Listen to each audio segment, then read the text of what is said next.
Judy Garland's dead. So how is Dorothy in Wicked for Good? Well, the star's portrayal of a Kansas girl a long way from home is one of the defining pieces of casting in world cinema, but that hasn't stopped Hollywood before. Here to discuss the character in the film not called Wicked Part 2 is Maria Latilla. Maria, how does Wicked for Good deal with Dorothy? Well, first of all, Dorothy is in Wicked for Good, whether we like it or not. Speaking of liking things, James, did you like Wicked for Good? I thought it was a very faithful adaptation of the second act of Wicked. That would be correct. Which means yes. no.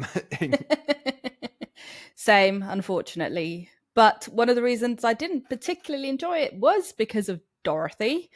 The events of The Wizard of Oz kind of unfold on the side, and Dorothy and the Cowardly Lion and Tin Man and Scarecrow are all there, as well as Toto. But we never see her face, which was an interesting choice, I think, from Jon M. Do we ever see Toto's face? No. Which makes me sad, because I feel like whenever you see a dog on screen, everything's so much better. And I feel like Wicked for Good would have gained an extra star from me if Toto was a bigger part of it. This is a terrifying insight into your review technique. I know, right? Anything you have to say in good for you from now on. But yeah, I mean, you say it's a interesting. I mean, you never see her face. She pops up a few times, which I think I'm about to spoil The Wizard of Oz now. Unfortunately, go and watch that if you haven't already. She shows up, I think, it's 3 times. I think there's a time when she gets sent off on her adventure by Glinda. Yes. Played by Ariana Grande. There's the time after she's met the Wizard of Oz and has been sent off to go and kill the Wicked Witch of the West. We get a whole musical number from the Tin Man from that. Tin Man, terrifying in this film, actually, incidentally. I know, right? Yeah. Bloody hell! I forget that he has an axe. In the original Wizard of Oz, I think you really forget that axes are dangerous. And this is like a scary... This is a Terminator made in a sort of entirely fantasy landscape, and he's got an axe. I see a spin-off coming. Yeah, third time I think we see Dorothy is in silhouette when the witch is getting, spoiler alert, had water thrown on her and turned into mush, which actually I think is a reference to the stage show. That's how they deal with her character in the stage show as well. Oh, okay, interesting. Yeah, because you've not seen the stage show, have you, Maria? I haven't. I was supposed to go watch it, and then I went to the wrong theatre, so no, I've never seen Wicked on stage. I did the same thing. Was it because there's like 2 very similarly named theatres, and I foolishly assumed it was in the West End of the rest of the West End theatres, and it turns out it's a this was in Finland, and I was just an idiot, and I just went to the only theatre I know, and then I realised there's way more theatres in Helsinki than I knew. But no, I've never seen Wicked on stage. But it's interesting to know that that's how they deal with Dorothy on stage as well. So I assume they never wanted to show her face or anything. Yes, no. I mean, I think it's interesting. I think Jon M, the director, told People magazine, I didn't want to step on who you think Dorothy is in whatever story that you came into this with. This is still Elphaba and Glinda's story, and she is a pawn in the middle of all of it. So I think that's sort of, that's tying into that's very much the approach that they use on the stage, where they don't really want to show Dorothy because they don't want to distract you with Dorothy, because I think Dorothy is such an iconic character that you think if we're introducing her, that's the character from another film. The film's not about her, it's about these two. And that's very much sort of, the angle they're going for in the film. I mean, the difference between film and stage is, on stage, there's very few options you have for recreating a likeness of Judy Garland. I mean, I think most of them are, one of those paper masks that you get from cheap Halloween shops. But, I mean, right now, we've got loads of technique to do, like, face replacement and all kinds of de-aging. Yeah. I'm very surprised they didn't go for that, because I feel like Hollywood loves doing that right now. Hollywood, I don't think anyone else loves it, but Hollywood does. In the trailer, one of the most recent trailers for Wicked for Good, I think there's a lot of teasing of the Dorothy character, which it turns out is all that the film does as well. But I was sat watching the film thinking, oh my God, when is are they going to bring on a frighteningly de-aged Judy Garland into this? Oh, God. Which would have been horrific for reasons I think we'll come to. But you mentioned digital face replacement and de-aging and that sort of thing. So what other films have used that? Well, before we get into the films, do you remember the Galaxy chocolate advert with Audrey Hepburn? I'd actually forgotten about that, and then you wrote it in the notes, and I thought, Yep, it's oh god, terrifying. I watched it. I will not be sleeping tonight. And now that you know it as well, I hope you won't either. I feel like it suits it in a way. I don't know. I mean, more. I can't remember much of the. Can you remember much of the furor that was around that? Because I remember there was some, but I think this was in a kind of this is an innocent pre-X days, when it felt like online storms were sort of more measured. In a way that were they though? Well, in a way that a broken leg is less severe than a decapitation, I guess. Yeah, I suppose. But I mean, they've used face replacement and de-aging for quite a while now. I remember X-Men The Last Stand was like one of the big like sort of blockbuster way that did it really kind of obviously by de-aging Ian McKellen and Patrick Stewart. And I remember watching it and being like, oh my God, it's them, but they're so much younger. Yeah. And that's when it was still like really exciting. It wasn't as smooth as Galaxy, maybe. Yeah. But it felt like, oh my God, there's so much opportunity here. Yeah. And now look where we are. Computers were still cool. That was back when just the classic internet 2006. Yeah, the computer in the corner of your room, and that's where it stayed, and it was still exciting when you got to use the computer. Oh, and you got to go to the computer. Remember going to the computer room at school? God, those are the days. Anyway, yeah, I mean, I think it's really interesting because I think in the last sort of 10 years or so, we've really moved into a different place with face replacement. I mean, it was first used. I didn't know this, and I found this out. It was first used in Jurassic Park. Was it T-Rex? Did T-Rex need a bit of de-aging? Yeah, the T-Rex is looking a bit too rough and scaly. No, it was Ariana Richards, the young girl in Jurassic Park. When she's falling out of a vent, they obviously couldn't throw a child out of a vent, so they had a stunt person do it, and they replaced her face for I think all of like half a second. Like it's really blink and you miss it stuff, but that was essentially the place we were at for a very long time. Then I remember in 2013. For Iron Man 3, they did something similar where Robert Downey Jr. broke his ankle doing a stunt, and so they had to get a different stunt person to come in and do that, and you literally just see like his whole body like flip round in the air as he's about to land. And so it's not really, it's the sort of thing you'd only see if you'd actually paused it and were going through frame by frame. But they'd still, gone to that effort to make it look sort of seamless, and that's where we were for a really long time. And then like you say, there's the Galaxy advert in 2013, but then I think the thing people will remember most is Peter Cushing in Rogue One, A Star Wars Story. I wish I could forget, but well, no, he's actually the least disconcerting of the two replaced faces in that film. Because the Princess Leia one that they bring in at the end, which is sort of unnecessary, because Carrie Fisher was still alive at the time that they filmed that, but they just entirely replaced the face, is weirdly smooth and very unnerving. But that's caused all sorts of a furor. There's actually a legal case going on at the moment where one of Peter Cushing's friends, Kevin Francis, he filed a lawsuit last year against Disney, alleging that Peter Cushing had signed a contract earlier in his career that said, don't do that sort of thing. But this is a problem, isn't it? The whole sort of ethical side of it, and you need the estate's permission to do anything like that, unless something like Paul Walker in Fast and Furious 7, where his brothers played him at the end, and then they just kind of took that and put his face on top of it. The famous scene from Fast 7, which is Paul Walker at the end in the car, and then him and Dom drive off in different directions. That's kind of that's sort of a classic bit of we're using this old footage for different purposes, and that's been that's been the norm for decades with this sort of thing. Is if an actor dies during production or anything, you just sort of find ways to cut around it. I mean that's what they did that makes sense.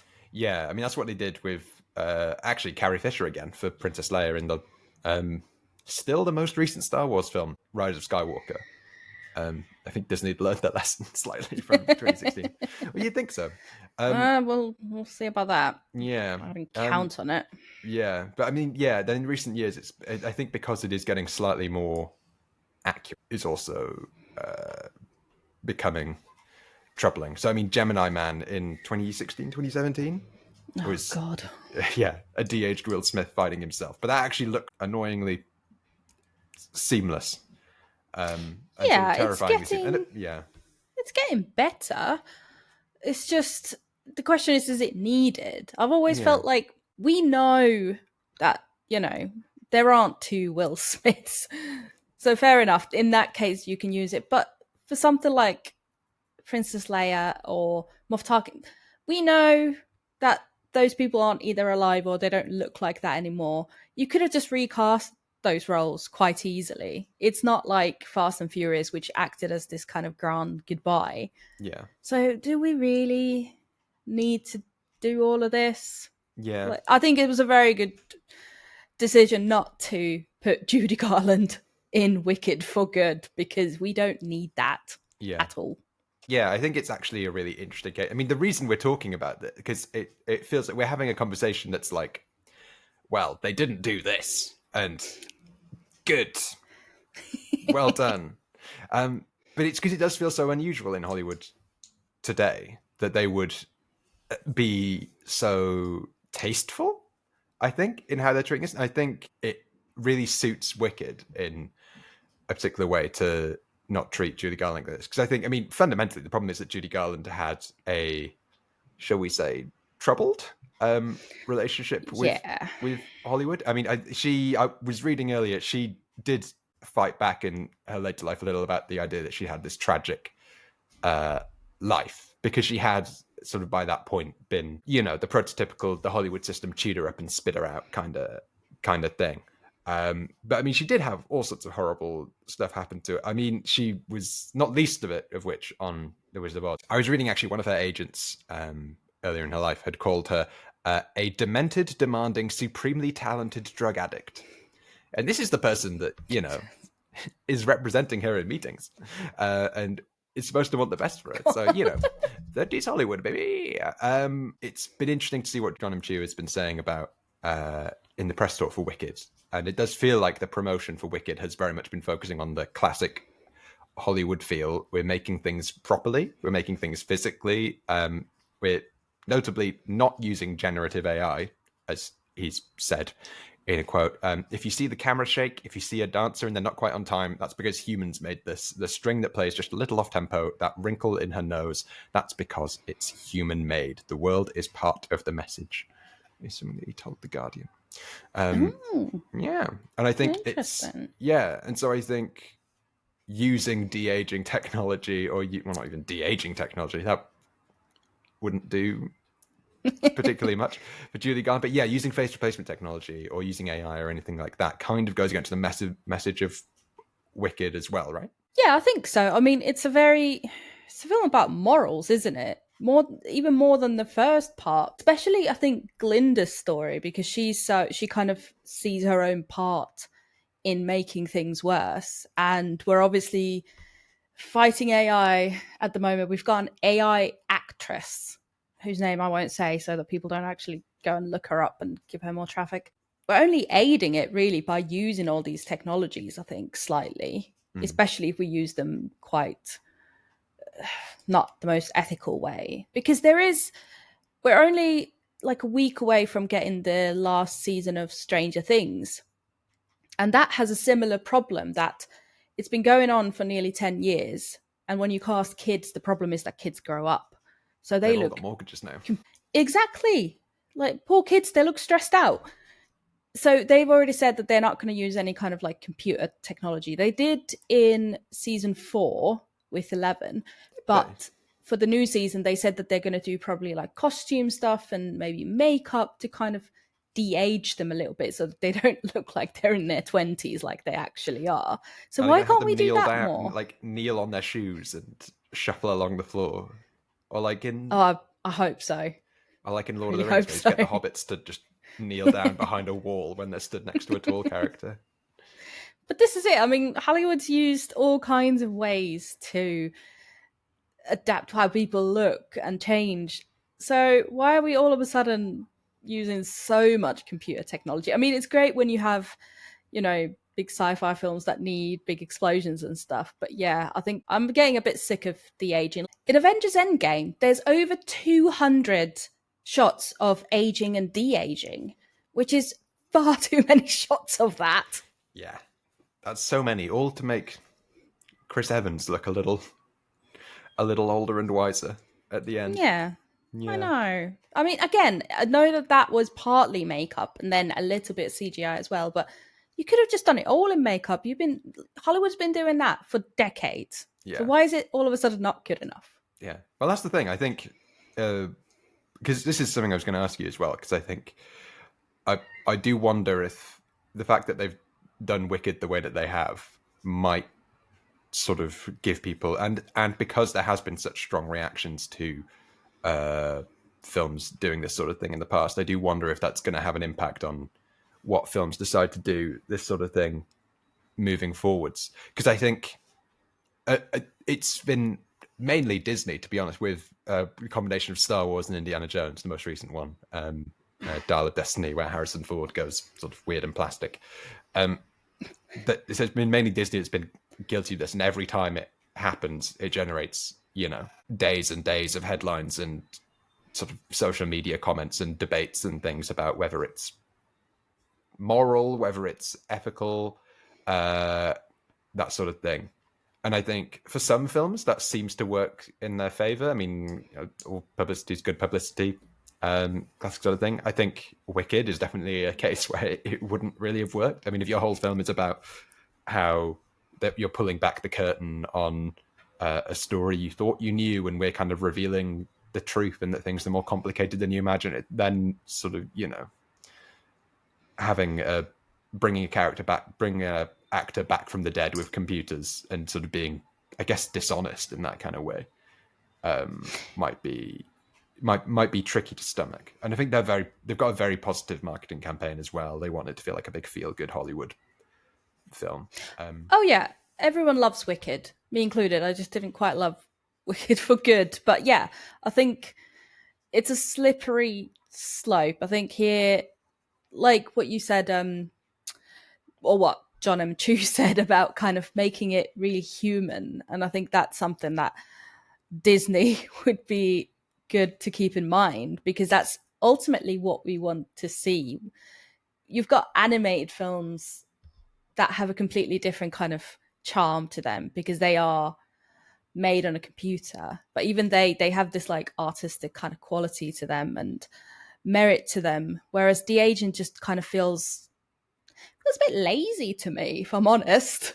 And then you just get into the whole AI conversation, and like I said, it's a slippery slope, and it just doesn't look good. Like Harrison Ford and Indiana Jones, I didn't need that, and it didn't look good, and I'm just sat there like, take it away. And then that kind of ruined the rest of the film for me. Yeah, I'd agree. We've taken 20 minutes to say Wicked. Well done. Well done for not bringing in scary plastic Judy Garland. It's a good job. If you want to find out more from the Film Stories team, head to filmstories.co.uk. Subscribe, follow us on all the social media channels. We're on Instagram, Facebook, X. Are we still on X? We are on X. We're on Blue Sky. We're all over the place. You know where we are. You know how to find us.